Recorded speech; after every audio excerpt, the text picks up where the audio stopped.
chak mamage.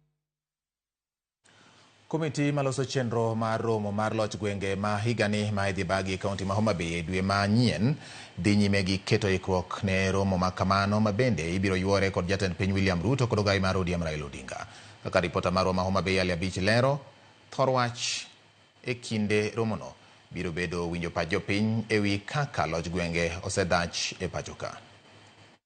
Kaunti ma Homa Bay dhi bago romo mar loch mar koro gwenge ma higani, nyasi ma idhi bagi Homa Bay High School dwe manyien e kind tarik 12 nyaka tarik 15 ka komiti ma iko romo ma kamano dhi nyime koloso chenro mowinjore mar neno ni romo ma kamano obiro bedo mowinjore. Jakom komiti mochuni loso chenro e romo ma kamano ma en gavana ma Nyeri Mutahi Kahiga mano telo e chenro mar keto ikruok ma kaneno romo ma kamano ma ibiro yuore gi jatend piny William Ruto gi ogai mar ODM Raila Odinga ne okoni thoro mar wach romo ma higani.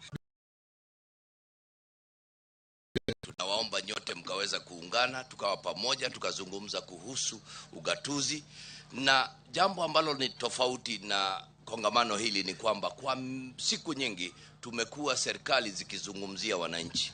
Kwa sasa tungetaka wananchi wakatuzungumzia kupitia mambo mengi na shughuli nyingi ambazo itakuwa katika pale Homa Bay, shule ya upili ya vijana ya Homa Bay. Tunawakaribisheni nyote.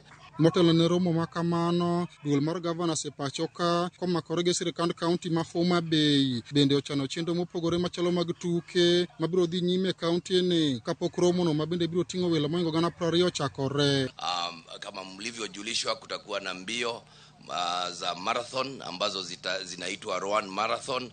Kutakuwa pia na wale ambao wanajua kuendesha boti watakishindana kule kwenye ziwa la Victoria.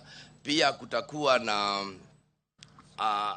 tunasema ni miereka, watu watapambana. Kwa hivyo tunawakaribisheni nyote, tukutane hapa.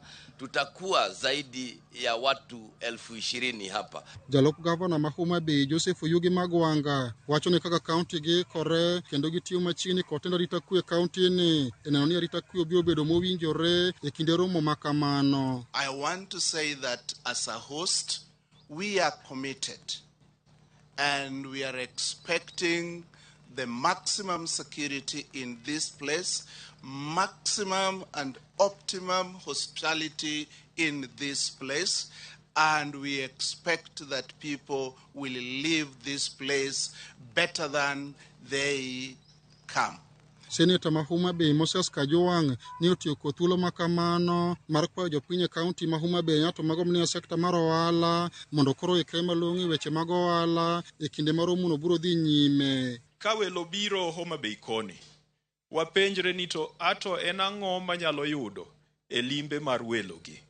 Kik beda ni welo wuok e tunge piny to dak Homa Bay ka juma mangima to giwuok makata chagi moro kitere chiro, kata bendi moro okitere chiro, kata odumbi moro okitere chiro. Rwakuru welo, nikech ka gininde dala ni to ken buoro machon manyaluocha nyaki juoggi. E thuolo mar jumbe 2 koa sani kaunti ma Homa Bay kaendi biro bedo kolo welo mathoth mabiro yuore nyasi maloch mar kor gwenge. Komiti matayo nyasi ma kamano wacho ni sani koro ikruok dhi nyime kendo kegete oseketi maneno nyasi ma kamano obiro time yo mowinjore.